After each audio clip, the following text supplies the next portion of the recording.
Hi, everybody. Welcome to our program. This is English Digest, and I'm Tom. Hi, I'm Stephanie. Okay, it's our unit on culture, and we're just taking a 4-hour flight over to Japan. That's about how long it takes to fly over there, 3 or 4 hours, depending on where you're going. I guess we're going to Osaka today, and we're going to see a performance of kabuki. Kabuki. Have you ever heard of this live performance art? I have, but, we now have kind of stolen this word kabuki and added the word theater to talk about. People are kind of playing games, so we use it in a slang way, but this is the real thing we're going to talk about. Where did it start? What does it look like? Who participates? Things like that. I haven't seen a real show that features kabuki. Have you? No, unfortunately, I haven't. I haven't even been to Japan yet, except to change planes in Nagoya or wherever. Doesn't count. I've never really had the chance to go there. But, hey, if I had the chance, I would go and check out some kabuki. That live performance is always a lot of fun, especially if they have some traditional musical instruments. I really like that kind of stuff. So kabuki, of course, as you know, in Chinese is gouji, I think, in Chinese. But kabuki is the Japanese name, and that's the word we use in English when we talk about this art form. So let's stick with that. It's Japan's striking show business, and that's what our subject is all about today. So let's listen to the contents of our lesson right now. We'll be right back to discuss it.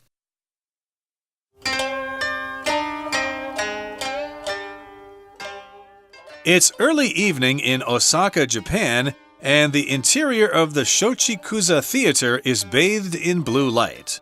Slowly, a figure steps out onto the stage. Her face is as white as the paper snowflakes that flutter down around her, her black hair falling across the folds of her exquisite kimono. As the sound of a 3-stringed shamisen fills the room, she begins to dance with the grace of a grief-stricken geisha. This is kabuki, one of Japan's most striking art forms. This combination of dance and drama first emerged in the 17th century when a priestess named Izumo no Okuni began performing strange dances on the dry bed of the Kamo River in Kyoto. These performances were enormously popular, and kabuki spread quickly across Japan. However, this was not without the interference of Japan's strict government, which placed rigid regulations on kabuki performances. These rules made life difficult for actors, but had it not been for the regulations, kabuki would never have evolved into the unique art form that it is today. For example, from the mid-17th century, women and boys were prohibited from taking part. Instead, adult men played the female roles, using elaborate costumes and makeup to disguise themselves as maidens, mothers, and courtesans. These decorated artists, known as onagata, became the A-list celebrities of the time, appearing in paintings and literature, and even setting fashion trends. Today, it's easy to see how kabuki has influenced Japanese society. Japanese TV shows and anime are filled with the dramatic poses pioneered by kabuki, and its actors regularly appear in Japanese movies. Though the conditions that created it may have faded from memory, kabuki remains woven into the very fabric of Japanese society. Okay, guys, let's look at the title first here. Kabuki, Japan's striking show business. Most countries and cultures have their own traditional form of entertainment. This is the Japanese's very traditional performance art, you could say. It's kind of like show business. Show business includes a lot of things, at least in America. Show business would include movies and TV and, anyone who's a performer, maybe someone's in a band, they're involved in show business too. It's striking because it attracts a lot of attention because it's very beautiful, it's dramatic looking. People who participate in kabuki often have beautiful costumes, and sometimes they have masks. The music is quite lovely, and you really do see a good show. I said earlier that I hadn't seen it before. I was wrong. I went to Kyoto 2 years ago, and we went to what I thought was sort of a performance for tourists, Okay. There are a lot of us, we're all tourists, using our phones. They let us videotape what we wanted, and that definitely was kabuki. Okay, so they probably put it on for tourists, but there are probably a lot of performances that are put on for locals as well. Yeah. So again, it's the striking show business of Japan, and here's what might happen if you go to Osaka, Japan. So it's early evening in Osaka, Japan, and the interior of the Sochikuza Theater is bathed in blue light. I hope I said the name of that theater correctly there. We're not teaching Japanese in today's program, so I'm not going to try to say it again. But in any case, we are inside this theater, or we're in the interior of the theater. The interior is the inside of something, especially if you're talking about how it's decorated or what it looks like. So inside this theater, in the interior of this theater, it's bathed in blue light. So I guess they use blue light during kabuki performances, maybe to mean night or something. I wanted to mention you'll often use this word interior when we're getting a new car. Oh, what's the car's interior made of? Oh, it has a leather interior.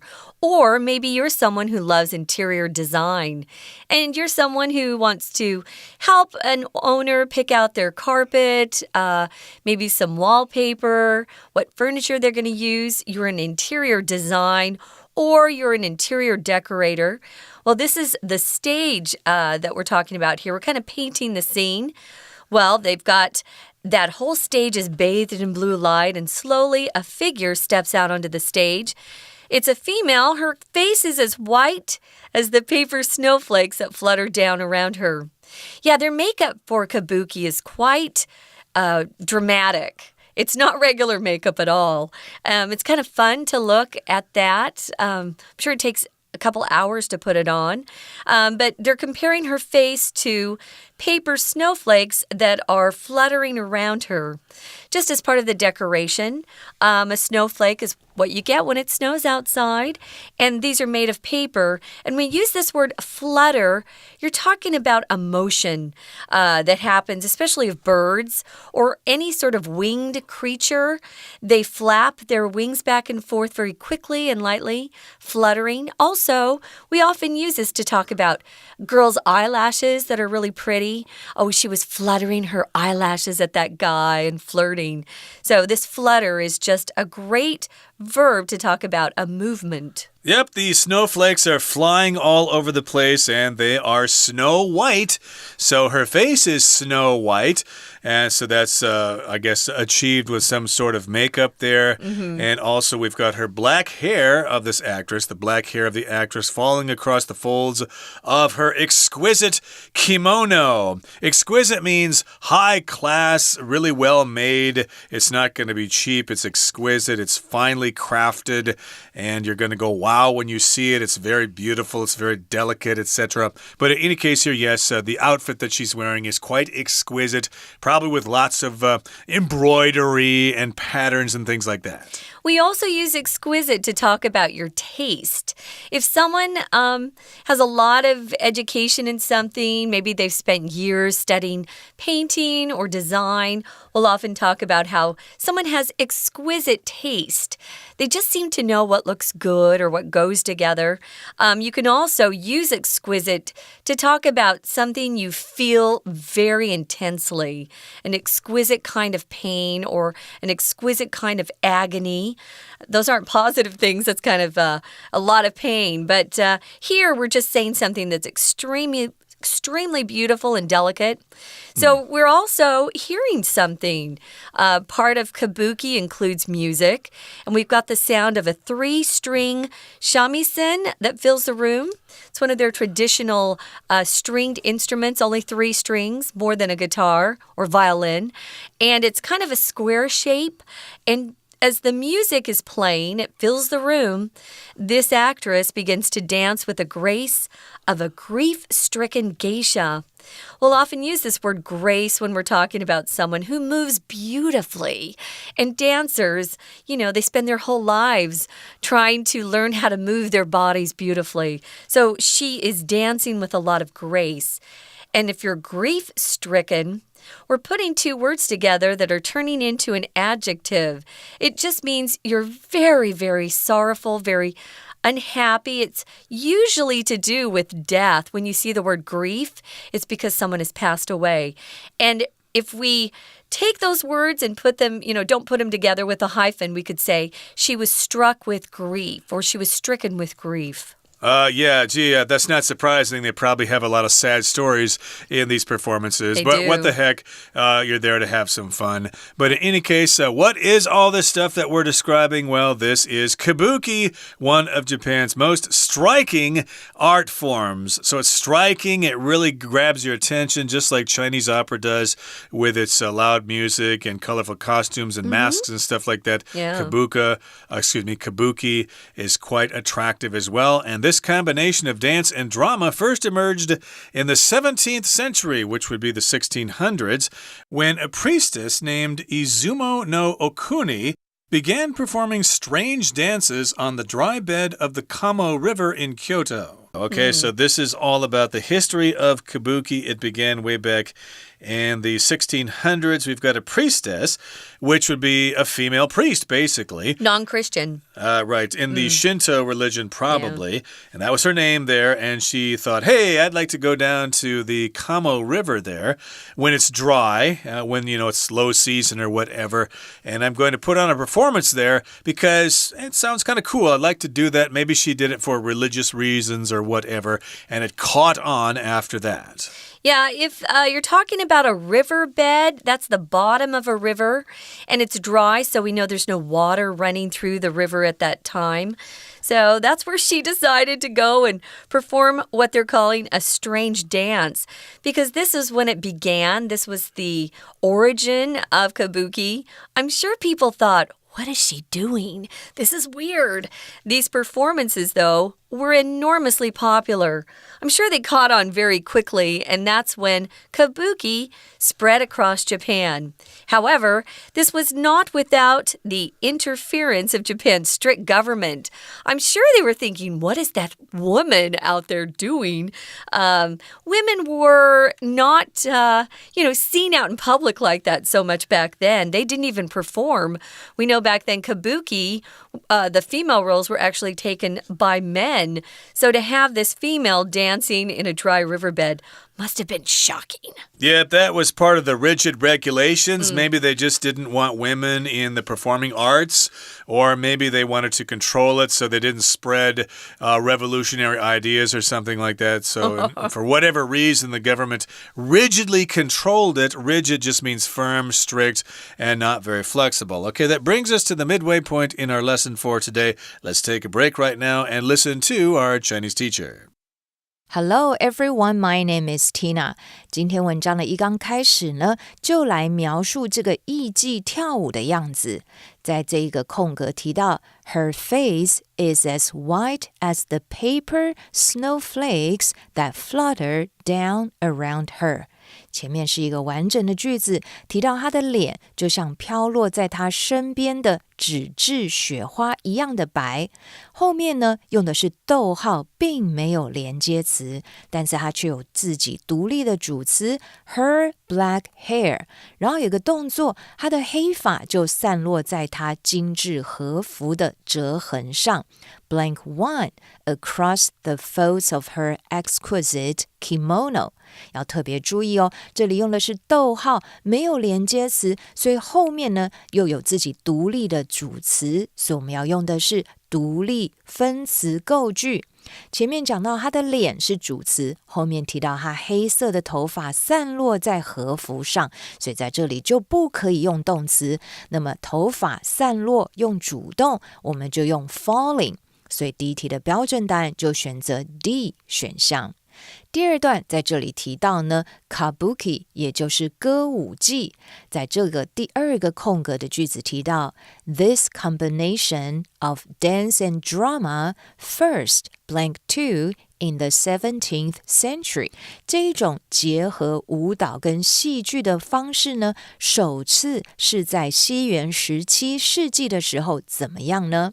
第二题 A 选项 vibrated 震动， B emerged 出现， C. quivered 战斗 D. converted 转变。那么第一次看到这种结合舞蹈跟戏剧是在西元17世纪的时候出现，搭配文意。第二题的标准答案就选择 B. emerged。第三个空格的句子写着 These performances were blank 3 popular and kabuki spread quickly across Japan。这样子的表演方式怎么样受欢迎？所以歌舞伎很快的呢就传到日本的各处，那表示这样子的表演方式是非常受到大家的欢迎。第三题 A 选项 alternately 交替地 B timidly 胆怯地 C enormously 巨大的极大地D. digitally 数位的搭配文意，这样子的表演方式是 enormously popular 非常受到欢迎的，所以第三题的标准答案就选择 C. enormously。 第四个空格 However, this was not without the blank 4 of Japan's strict government。在这里提到，然而这并非没有受到日本严厉政府的什么，后面提到了政府对于歌舞伎的表演制定了相当硬性的规定。搭配这样的文意，第四题 A 选项 interference 干涉 B. obedience 顺服 C. appliance 电器 D. tolerance 容忍，就是因为呢政府的干涉设定了很多硬性的规定，所以搭配文意，第四题我们就选择 A 选项 interference。 We're going to take a quick break. Stay tuned. We'll be right back.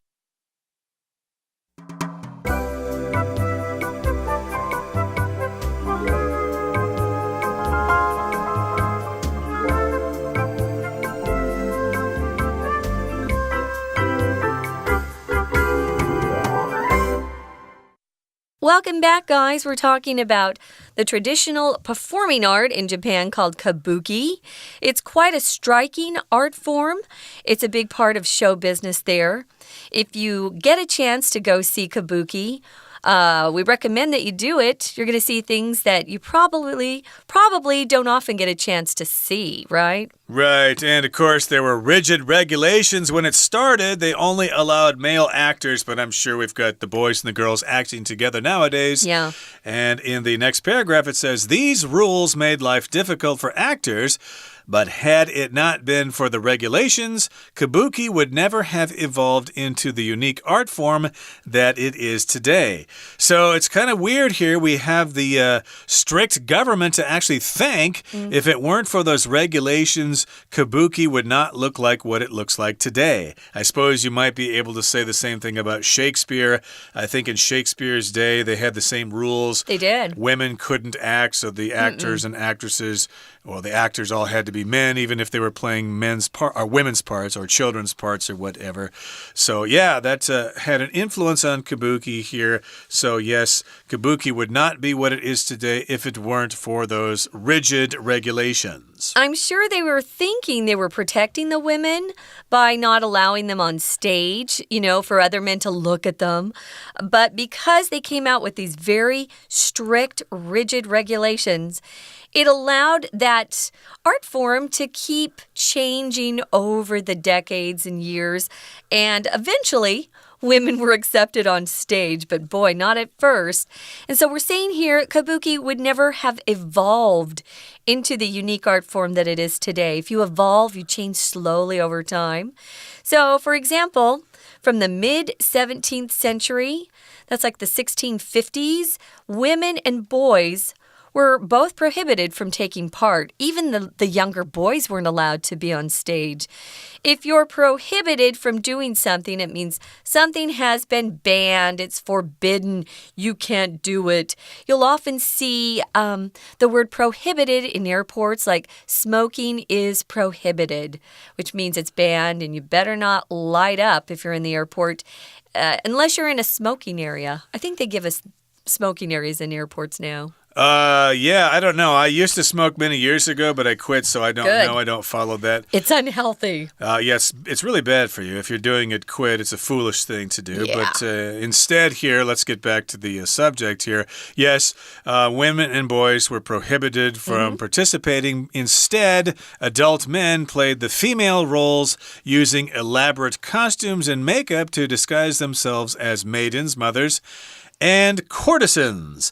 So, yes, indeed, I have sort of a similar experience to this. Of course, back in college, I think my girlfriend at the time wanted to try to put makeup on me to see what I look like. It didn't work. My facial structure is just totally wrong. You look too masculine. I look too masculine, right? So, on that, in that vein here, in order to get men to look like women, you kind of have to overdo it here. So they had the elaborate costumes and elaborate makeup to hide the fact or to disguise these men so they would look like maidens, mothers, and courtesans. A maiden is an unmarried girl. Mother, of course, you know what that is. And a courtesan is like a prostitute for someone with a lot of money, at least at that time. Yeah, and that particular courtesan would only be with that nobleman exclusively until maybe he got tired of her and then she'd move on. A prostitute, though, is sleeping with lots of different men for money. But these courtesans were considered the most beautiful women of the time, actually. Sadly, they got into kind of a rough business. After your looks are gone, it's hard to get those rich noblemen to pay any attention to you. Well, these decorated artists, remember we're talking about the men, they were known as onagata, and they became the A-list celebrities of the time.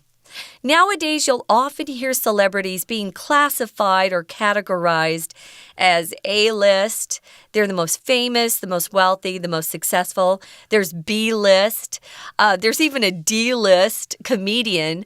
She's a female that she laughs about the fact that she's not that great. Would like to be A-list, but she's D-list. So that's what A, B, C-list, all those things. Usually you just say A-list or D-list, but yeah, that's how successful you've been as a celebrity. They were also appearing in paintings, and literature, and even setting fashion trends. So these guys who were dressing up as women really did well as their career, and they even were able to set fashion trends. We still have guys today who dress up as women. Maybe they're not transgender. Maybe they're just drag queens like RuPaul. Some guys, their bodies are more slender. They look more like a girl perhaps than a guy.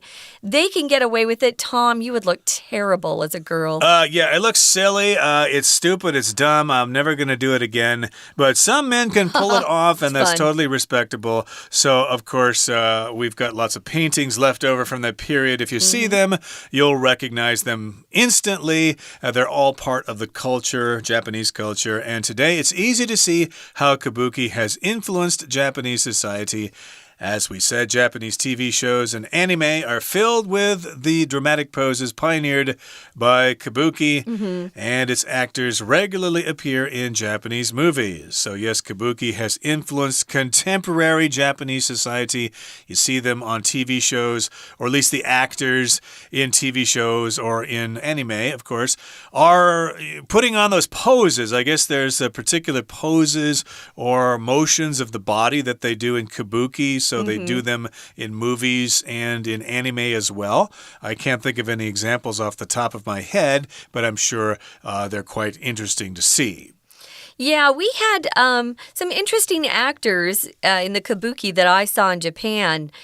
They would often change masks sometimes, but they would just hold their bodies in these poses for a while as they were singing or maybe reciting something. If you recite lines, you're speaking it, but usually it's sort of like poetry, something that's beautiful to listen to.